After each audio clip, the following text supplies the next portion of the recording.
ہمارے مہمان خصوصی جناب نور الحسنین صاحب سے میں درخواست کرنے جا رہا ہوں کہ اس موقع پر اپنے خیالات کا اظہار فرمائیں۔ السلام علیکم۔ آج کے اس جلسے کے صدر جناب انتظار نعیم صاحب، ڈاکٹر ارتکاز افضل صاحب، دائس پر موجود تمام اہل علم حضرات، معزز خواتین و حضرات، جس وقت مجھے یہ کتاب ملی اجالوں میں سفر، اور جب میں نے اس کی ورق گردانی شروع کی، کتاب کے سر وقت پر خود نوشت لکھا ہوا تھا، تو ظاہر ہے خود نوشت کے کچھ اپنے اصول ہوتے ہیں، کچھ اس کے اپنے مندراج ہوتے ہیں، کچھ اس کی اپنی باتیں ہوتی ہیں، لیکن جب میں نے اس کو پڑھنا شروع کیا تو مجھے ایسا لگا کہ یہ جو ہے دراصل انتظار نعیم صاحب کس طرح اس جماعت سے جڑے، اور اس کے بعد جو 50 سال کا ان کا سفر ہے اس میں جماعت نے کیا کام کی اور جماعت کے کاموں میں یہ کس طرح شریک تھے، اس کا مکمل احاطہ اس کتاب میں کیا گیا ہے۔ اس کتاب میں آپ دیکھیے کہ انتظار نعیم صاحب کا تعلق اسی مہاراشٹر کی ریاست کے عرس البلاد ممبئی سے تھا۔ ممبئی، وہاں کے نوجوان، وہاں کی رنگینیاں، اور ایک ایسے متمول خاندان کا فرد جس کے مطلب خاندانی پیشہ تجارت ہو، پیسوں کی ریل پیل ہو، ایک پورا ایک اسٹیٹس ہو، وہ نوجوانی کے عالم میں ایک ایسے وقت جب کہ وہ کالج کا طالب علم تھا، شعر و ادب سے دلچسپی تھی، شاعری کرتے تھے، مختلف وہاں کے جو نوجوان تھے ان کے ساتھ اٹھنا بیٹھنا، ہوٹلوں میں بیٹھنا، باتیں کرنا، اور ان باتوں میں کبھی شعر و ادب کی باتیں، کبھی قوم کے بارے میں باتیں، اور شاید دور دور تک کہ اس وقت ان کے ذہن میں کوئی ایسا پلان نہیں تھا کہ یہ کیا کرنے والے ہیں، اور ان کو سوچنے کی ضرورت بھی نہیں تھی، گھر کا بزنس تھا، ساری چیزیں تھیں، تو سوچنا کیا ہے۔ لیکن یہ کس طرح سے جماعت سے جڑے، ایک شخص جو دور سے آ رہا تھا اس کو دیکھ کر ان کے ساتھیوں نے کہا کہ اس سے ہوشیار رہنا، یہ شخص بہت خطرناک ہے۔ ظاہر ہے یہ سننے کے بعد انتظار نعیم صاحب کو بھی ایک تجسس تو پیدا ہوا ہوگا کہ بظاہر تو چہرے مورے سے نہایت اچھا خاصا شخص نظر آ رہا ہے، اس کے حلیے سے، لباس سے، چہرے سے کہیں یہ گمان نہیں ہوتا کہ یہ شخص دہشت گرد ہو سکتا، غسیلا ہو سکتا، خراب ہو سکتا، ظالم ہو سکتا، خطرناک ہو سکتا، ایسا کچھ نہیں تھا۔ باتیں ہوئی تو انہوں نے دیکھے کہ وہ بڑی مروت اور بہت محبت سے اور بڑے میٹھے لہجے میں ان سے گفتگو کر رہا تھا۔ جاتے جاتے اس نے ایک کتاب مولانا مودودی کے ان کے ہاتھ میں دی، بڑا پڑھیے وقت ملا تو۔ انتظار نعیم صاحب نے اس کتاب کو پڑھنا شروع کیا، اور میں سمجھتا ہوں کہ وہیں سے ایک روشنی کی کرن ان کے دماغ میں جاگی۔ اس کے بعد کے کچھ ایسے واقعات ہوتے گئے جس کی وجہ سے یہ جماعت کی طرف راغب ہونے لگے۔ اب جماعت کا اپنا اصول ہے، یہ جماعت ہر کسی کو فوری طور پر ممبر بھی نہیں بناتی، کئی اس کے مراحل ہیں، اس کے بعد وہ شخص ممبر بنتا ہے۔ یہ حیدرآباد کے پروگرام میں شریک ہوئے، وہاں انہوں نے اپنی خدمات کی، بامبے کے مختلف حصوں میں انہوں نے کام کیا۔ پھر کسی صاحب نے ان سے کہا کہ بھئی آپ متفقین کے اس میں فارم بھر دیجئے، انہوں نے بولے نہیں بھروں گا تو میں ممبرشپ کا ہی بھروں گا۔ اور پھر ایسا وقت آیا کہ خود ہی کسی نے عہدیدار نے ان سے کہا کہ آپ فارم بھر دیجئے، اور یہ اس طرح سے ممبر بن گیا۔ دیکھیے جماعت اسلامی کے نام سے تو بڑی برکتیں ہیں. اس سے بہتر نام کسی تنظیم کا اور کیا ہو سکتا ہے ہمارے لیے؟ یہ جماعت اسلامی ہے، یعنی مسلمانوں کی جماعت ہے، اسلام کی جماعت ہے. لیکن اس کے بارے میں جو کچھ غلط فہمیاں ہیں یا اس کے سیاسی آؤٹ لک کو دیکھ کر جو لوگ پریشان ہوتے ہیں کہ بھئی یہ جو جماعت ہے یہ حکومت کی نظروں میں قدر ناپسندیدہ ہے، تو ان کے خاندان کے افراد نے بھی یقینی طور پہ مخالفت کی. خود ان کے چچا صاحب نے ان سے کہا کہ میاں یہ کیا تم نے قدم اٹھایا ہے؟ اب دو ہی راستے، یا تو گھر میں رہو یا جماعت میں جاؤ. اب کوئی دوسرا کمزور نوجوان ہوتا تو شاید یہ سوچتا کہ یہ آرام کی زندگی، یہ کروفر کی زندگی، بامبے کی زندگی، اس کو کون چھوڑے گا.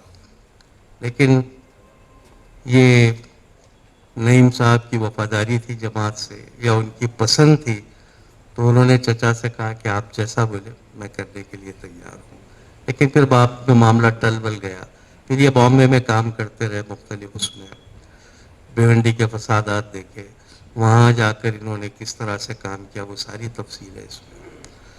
اس کے بعد ان سے کہا گیا کہ اب آپ دلی چلے. اب آپ یہ دیکھیے ایک جمی جمائی زندگی کو چھوڑ کر ایک نئے شہر میں آباد ہونا جہاں انکم کا کوئی سورس نہیں ہے. آپ کیا کریں گے؟ بھائی دیکھیے آپ ٹھیک ہے آپ کو رہائش ہو جائے گی، آپ کے کھانے پینے کا انتظام ہو جائے گا، لیکن زندگی یہ تو نہیں ہے نا. انسان کے اپنا شوق ہے، ذوق ہے، اس کے اپنے اخراجات ہیں. انہوں نے یہ کچھ نہیں سوچا اور میرا خیال ہے آج تک بھی نہیں سوچا، اور یہ دلی چلے آئے. یہ ان کا یعنی نہایت وفادارانہ عمل تھا، جس کا ان کی جماعت کو بھی پورا پورا احساس تھا. اس کے بعد اگر آپ دیکھیں گے تو یہ جماعت کے مختلف مشکل کاموں میں مختلف شہروں میں یہ جاتے رہے، وہاں اپنا انہوں نے کام کیا اور بہت اچھے مشورے دیے. اور اس کے علاوہ جن کی صحبتوں میں یہ رہے اس میں جائے مسجد کے شاہی پیشمام صاحب، ان سے ان کا ربط رہا، اور بھی کئی لوگوں سے ربط رہا.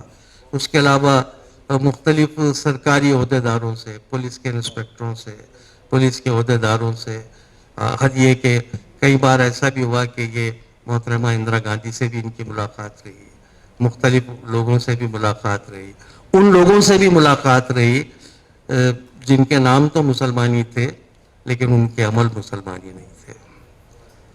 انہوں نے ان کو بھی رائے راست پر لانے کی کوشش کی اور کہیں بھی بیٹھ کر یہ دبے نہیں. انہوں نے ہر جگہ ہر مقام پر اپنی بات کی. اس کتاب کا سب سے بہتر چیپٹر جو مجھے بہت پسند آیا وہ ہے ایمرجنسی کا دور، اس میں گرفتاریاں اور اس کے بعد استقامت. کہ جو لوگ گرفتار ہو رہے تھے وہ بہت خندہ پیشانی سے جا رہے تھے، ان کے جو متعلقین تھے ان کے پیشانیوں پر بھی شکن نہیں تھی، کیونکہ ظاہر ہے کوئی ایسا غلط کام کرے ہی نہیں تو آدمی ڈرے گا کس لیے. ڈرتا تو وہ ہے جس نے گناہ کیا ہو، جس نے کوئی غلط کام کیا ہو. یہ تو وہ لوگ تھے جو دین کا کام کر رہے تھے، دین کی تبلیغ کا کام کر رہے تھے، لوگوں کو راہ راست پر لا رہے تھے، ایک اچھی زندگی کی دعوت دے رہے تھے. یہ وہ لوگ تھے. لیکن جس طرح کی پریشانیاں ہوئی، کئی عہدیدار جیل کی صحبتیں برداشت کرتے کرتے ان کا وہیں انتقال ہو گیا، حکومت نے ان کو چھوڑا دیا. تو یہ ساری صحبتیں بنام جماعت اور اس کی وفاداری پر لوگوں نے اپنی زندگیاں قربان کر دی. یہ یقیناً ایک بہت بڑا تیاگ ہے، ایک بڑی قربانی ہے جس کی جتنی بھی تعریف کی جائے کم ہے. نعیم صاحب جماعت اسلامی کے ہونے کے باوجود بھی ایک اپنے سینے میں ایسا دل رکھتے ہیں جس میں تعصب نہیں ہے. اسی کتاب میں ایک واقعہ ہے کہ ایک ہندو فیملی تھی جس میں ان کا بہت زیادہ آنا جانا تھا. اور وہ لوگ بھی ان کو اپنے بالکل ایک گھر کا فرد سمجھتے تھے. تو ایک بار ایسا ہوا کہ بامبے میں فسادات وغیرہ ہوئے, فضا خراب ہوئی, اور ان کا جو ایریا تھا وہ دادر سے قریبی تھا. تو جس گھر میں یہ آتے جاتے تھے وہاں کے بزرگ ان کے پاس آئے اور انہوں نے بولے کہ تم ادیا پاسون آمچا گھری نکو یا, کل سے تم ہمارے گھر نہیں آنا. اب ظاہر ہے اگر کوئی ایک ایسا شخص جس کا بہت زیادہ تعلق ہو اور اس سے کوئی اچانک یہ کہے کہ تم ہمارے گھر نہیں آنا, تو سوچ کے کئی دھارے ایک ساتھ ذہن میں دوڑنے لگتے ہیں. یقیناً انتظار نعیم کے ساتھ بھی یہی سب ہوا ہوگا. وہ رات انہوں نے کیسے بے چینی سے گزاری ہوگی وہ وہی جانتے ہیں. دوسرے دن وہ سیدھا اس گھر میں گئے, دستک دی تو گھر کی جو خاتون تھی جس کو اماں بولتے تھے اس نے دروازہ کھولی, اندر آؤ بولی. وہ صاحب تھے جنہوں نے ان کو منع کیا تھا وہ بھی آئے. انہوں نے, اب ان کا لہجہ بہت الگ تھا, انہوں نے بولے کہ بابا بچے تو یہاں کیوں آیا, ہم کو تیرے سے اختلاف نہیں ہے لیکن یہ جو فضا خراب ہے میں نے اس لیے منع کیا تھا کہ تم ہمارے پاس آئیں گے, اس ایریے میں آئیں گے, کہیں تم کو نقصان نہ پہنچے. تو مجھے ایسا لگا کہ اچھے لوگ ہر مذہب میں ہیں, اچھے لوگ ہر جگہ ہیں. اگر ہمارا رویہ ان کے ساتھ محبت بھرا ہو تو جواب میں ہم کو بھی یہی محبتیں ملتی ہیں. چنانچہ وہ اس کے بعد جیسے گھر میں گئے تو وہ جو اس خاندان کی لڑکی تھی جو ان کی منہ بولی بہن تھی وہ آئی, ان سے باتیں کی. پھر وہ ماں نے کافی اور کچھ چیزیں بنائی اور اس کے بعد سامنے رکھی اور یہ اصرار کیا کہ پورا کھانا ہے, پورا کھانا ہے. وہ مراٹھی میں کہتی تھی پورا کھانا ہے, پورا کھانا ہے. یہ وہاں رہے اور اس کے بعد وہاں سے نکل کر آئے. اس کے علاوہ جب ایک چھوٹی سی بات جو میرے بھی ذہن میں تھی, میں بھی احتیاط برتتا تھا جماعت اسلامی کے لوگوں سے.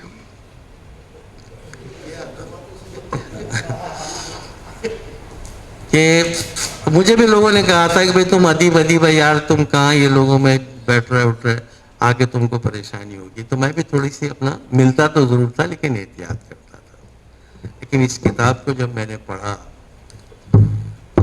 تو میں نے دیکھا کہ یہ وہ لوگ ہیں جو ایک دوسرے کے دکھ درد میں اس طرح شریک ہوتے ہیں کہ جیسے کہ اپنے لوگوں میں جا کے مل رہے ہیں, اپنے لوگوں کی وہ کر رہے ہیں.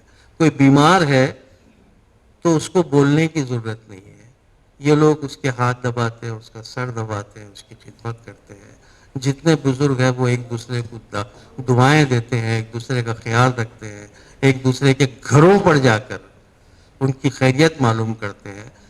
تو میرے ذہن میں ایک بات آئی, یہ نام جماعت اسلامی ہے یا یہ کوئی صوفیوں کی تنظیم ہے, کیونکہ یہ سارا مزاج تو صوفیانہ ہے. تو بہرحال بہت ساری غلط فہمیاں جو میرے ذہن میں تھی وہ بھی دور ہو گئی. میں اس کتاب کے بارے میں جتنی باتیں کروں گا کم ہے, اور اگر میں ساری باتیں آپ کو بتا دوں تو پھر آپ پڑھیں گے کیا. تو میں چاہتا ہوں کہ انتظار نعیم صاحب کی اس کتاب کو آپ ضرور پڑھیں. اس میں آپ کو صرف ان کا نہیں, پوری جماعت کا نہیں, پورے ہندوستان کا دل دھڑکتا ہوا محسوس ہوگا.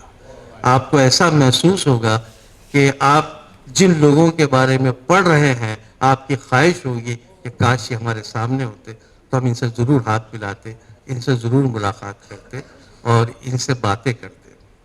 ایک بات میں آپ کو اور بتا دوں کہ اگر انتظار نعیم صاحب تو خیر شاعر ہے, بہت اچھے شاعر ہیں, اور جب شاعر کوئی چیز لکھتا ہے تو زبان میں وہ ساری خوبیاں, ان چاہیے کہ وہ سارے اسرار, ان چاہیے کی زبان, اس کی خوبصورتی اور منظر نگاری, وہ ساری چیزوں کو سمیٹ سکتے تھے. لیکن انتظار صاحب اس کو کوئی انشائیے کی کتاب بنانا نہیں چاہتے تھے. یہ خود نوشت ہونے کے باوجود اس میں واقعات جوں کہ توں لکھے ہوئے ہیں. اس میں ویسا کوئی آپ کو صفحہ نہیں ملے گا جس میں خالی لفاظی ہو رہی ہے. یہ بہت بڑی بات ہے کہ وہ اپنے اس مشن پہ جس طرح سے ڈٹے، انہوں نے اس کتاب کو مکمل کیا، شائع ہوئی، اور یہ ہماری خوش قسمتی ہے کہ اس کا رسم اجرا ہمارے شہر میں ہوا۔ میں اس کتاب کی تخلیق پر جناب انتظار نعیم صاحب کو مبارکباد پیش کرتا ہوں، آپ تمام کا شکریہ ادا کرتا ہوں۔ جماعت اسلامی کے یہاں کے اراکین کا میں مشکور ہوں کہ انہوں نے مجھے یہ موقع دیا، اور آپ تمام کا شکریہ ادا کرتا ہوں کہ آپ نے اتنی دیر تک میری سماع خراشی برداشت کی۔ بہت شکریہ۔